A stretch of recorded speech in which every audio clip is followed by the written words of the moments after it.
নমস্কার।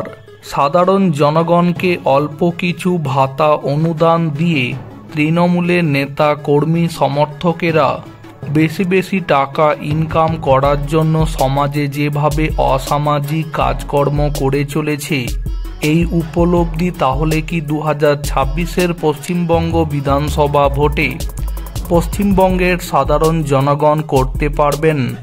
বীরভূমে ফের তুঙ্গে অনুব্রত মণ্ডল বনাম কাজল শেখের গোষ্ঠীদ্বন্দ্ব।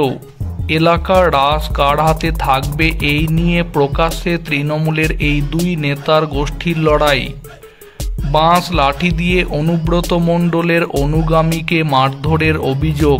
অন্যদিকে কঙ্কালীতলায় কাজল শেখের অনুগামীর বাড়ি লক্ষ্য করে বোমাবাজির অভিযোগ। ঘটনায় ব্যাপক চাঞ্চল্য ছড়িয়ে পড়েছে এলাকাতে। নানুরের বনগ্রামের তৃণমূল কর্মী নয়ন শেখের অভিযোগ, তৃণমূলের জেলা সভাধিপতি কাজল শেখকে নিয়ে একটি ভিডিও পোস্ট করেন তিনি। এরপরই কিছু দুষ্কৃতী পুলিশ পরিচয় দিয়ে বাড়ির দরজা থেকে তাকে তুলে নিয়ে যায়। এরপরে বাঁশ লাঠি দিয়ে তাকে ওই দুষ্কৃতীরা পেটায় বলে অভিযোগ। রাত 2টো নাগাদ গ্রামেরই একটি মাঠ থেকে তাকে উদ্ধার করে পরিবারের লোকজন। বর্তমানে বোলপুর মহকুমা হাসপাতালে চিকিৎসাধীন আক্রান্ত ওই তৃণমূল কর্মী।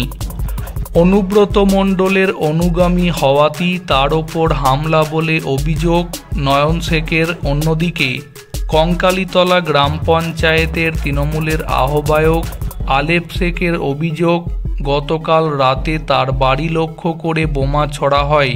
সেই বোমাতে কেউ আহত না হলেও তীব্র আতঙ্ক ছড়ায়। কাজল শেখের ঘনিষ্ঠ আলেপ শেখের দাবি, বোমাবাজির সময় তিনি বাড়িতে ছিলেন না।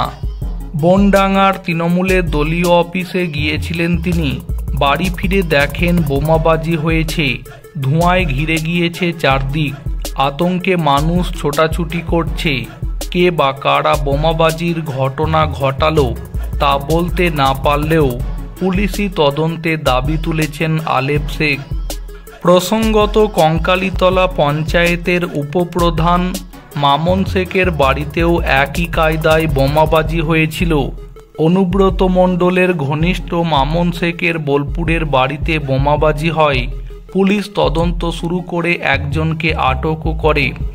কিন্তু শনিবারের ঘটনায় ফের প্রকাশ্যে চলে এলো অনুব্রত এবং কাজলের গোষ্ঠীর লড়াই। জেল থেকে ফেরার পরে দাপট বেড়েছে অনুব্রতর। 1 ইঞ্চি জমি ছাড়তে নারাজ কাজল শেখও।